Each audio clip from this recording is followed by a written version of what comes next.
यहाँ पर Sterlite technologies भी जो है वो आज फोकस पे रखा हुआ है, क्योंकि अपर सर्किट लगा है क्यूआईपी की खबर के बाद में।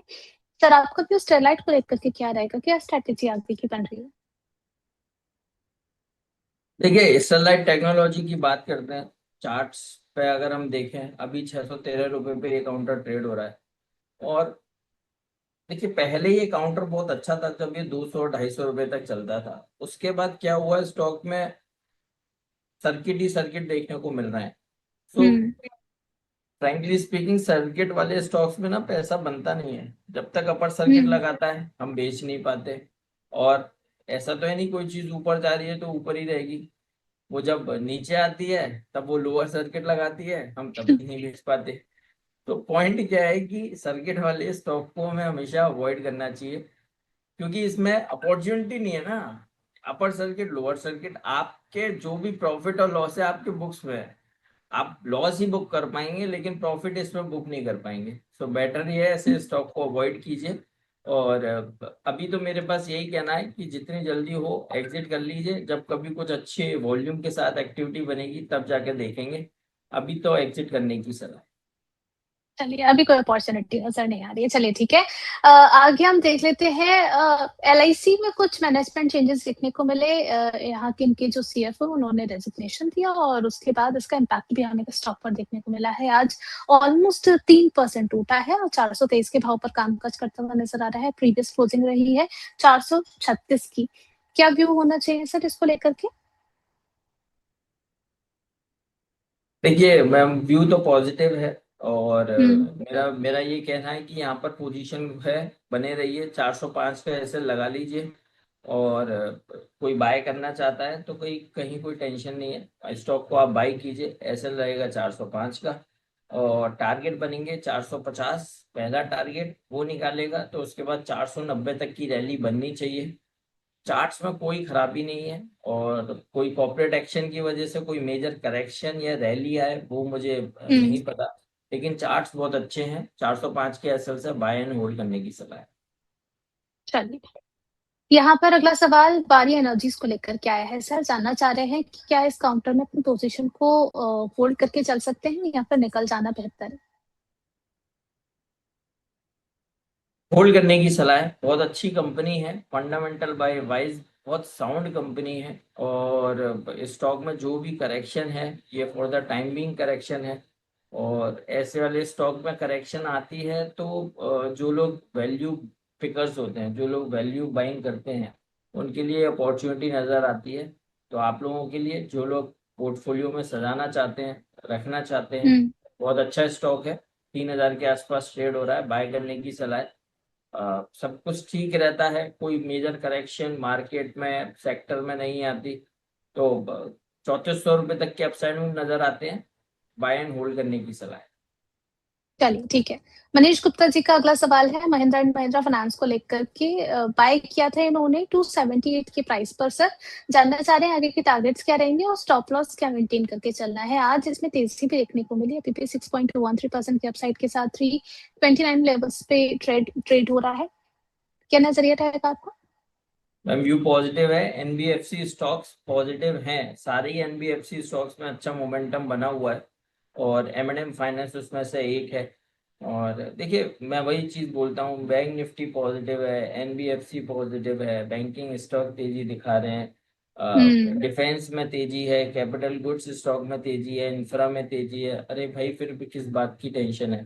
तो हम्म। मार्केट में भी तेजी है, सॉर्ट ऑफ ये कहने का मतलब है। और एनबीएफसी में अगर ये एम की फाइनेंस की बात करते हैं, 350 रुपये तक के अपसाइड मूव बन सकते हैं। होल्ड करने की सलाह है आपके लिए। और आपका एसएल हो जाएगा 317 का। 317 के एसएल से होल्ड करके चलिए, ये रैली एक्सटेंड कर सकती है।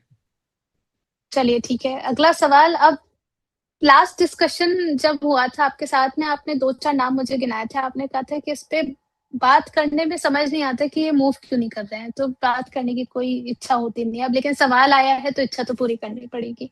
दो काउंटर्स हैं, पटेल इंजीनियरिंग और एसजेवीएन।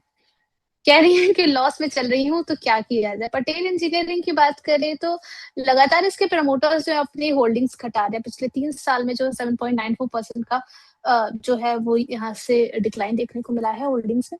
क्या किया जाए पटेल इंजीनियरिंग और एसजीवीएन दोनों काउंटर्स के अंदर? देखिए, मैं इतना तो बोल सकता हूँ कि एक बार को आप पटेल इंजीनियरिंग में प्रॉफिट में आ सकती हैं, लेकिन एसजेवीएन में तो मेरे को कोई चांस नहीं लगता। मेरा कोई कॉन्फ्लिक्ट नहीं है कि ना किसी कंपनी से ना किसी प्रमोटर से, मेरे को समझ नहीं आता। तो इसलिए मैं बोलता हूँ पटेल इंजीनियरिंग आप होल्ड कर लीजिए। अभी एसएल बनेगा आपका 30 रुपीज का। यहाँ से बाउंस बैक में 40-42 रुपए तक के अपसाइड मूव बनते हैं। आप यहाँ पे अपनी कॉस्ट को एवरेज भी कर सकते हैं, तो आपको मुनाफा भी हो सकता है। अब बात आती है एसजेवीएन की। देखिए, मेरे पास तो वर्ड्स ही नहीं है और मैं क्लियर कट बोलता हूँ, मुझे यही नहीं समझ में आता इन स्टॉक्स को खरीदता कौन है और बेचता कौन है। तो आज मैं इनका तक नाम बताऊं सर आपको? इनका नाम है मिस अनीता। नहीं तो नहीं नहीं नहीं नहीं, मेरा पॉइंट ये है कि ये इन स्टॉक्स में एक्टिविटी नहीं होती मैम। आप देखिए, 1 रुपए ऊपर 1 रुपए नीचे, 2 रुपए ऊपर 2 रुपए नीचे, कहीं जब लोअर लेवल पे होता है तो समझ नहीं आता। जब इनको खरीद लेते हैं उसके बाद से इनकी करेक्शन शुरू हो जाती है।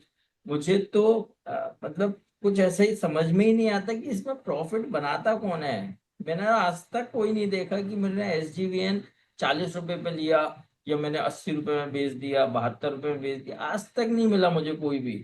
सो मेरा पॉइंट क्लियर है।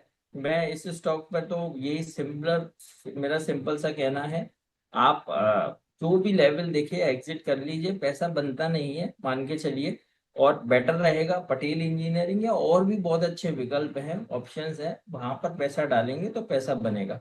इसमें निकल नहीं पाता पैसा, तो मेरा एसजीबीएन से एग्जिट करने की सलाह है। एग्जिट, चलिए ठीक है। अगला सवाल यहाँ पर आया है एचटीबी फाइनेंशियल को लेकर के। सर आईपीओ से इन्होंने होल्ड कर रखी है अपनी पोजीशन और आगे के लिए जानना चाह रहे हैं कि क्या रणनीति होनी चाहिए। 742 पर चल रहा है, 1.80% की अपसाइड के साथ में बने रहना चाहिए इन्हें। मैम एक बार मुझे स्पेल आउट कर दीजिए प्लीज।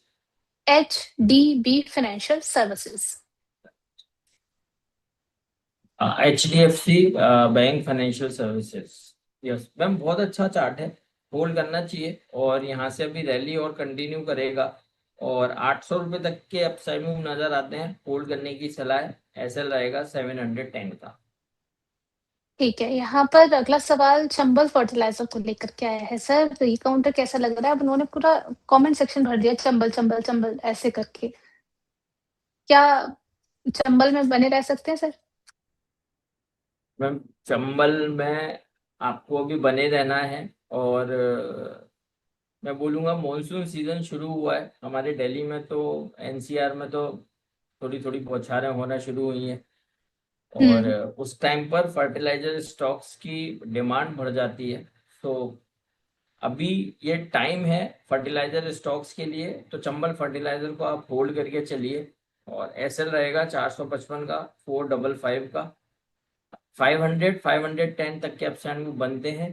क्यों इसको होल्ड करने की सलाह दी है, आप ये समझना जरूरी है। इसमें अगर आप ब्रॉडर चार्ट्स देखेंगे तो हर बार जो स्विंग आता है, जो डिप आता है, उसमें हम्म। लोज ऊपर की तरफ शिफ्ट हो रहे हैं। इसका मतलब जो बाइस है वो ऊपर की तरफ शिफ्ट हो रहा है। इसलिए अभी बने रहने की सलाह है एसएल 455 का। ठीक है।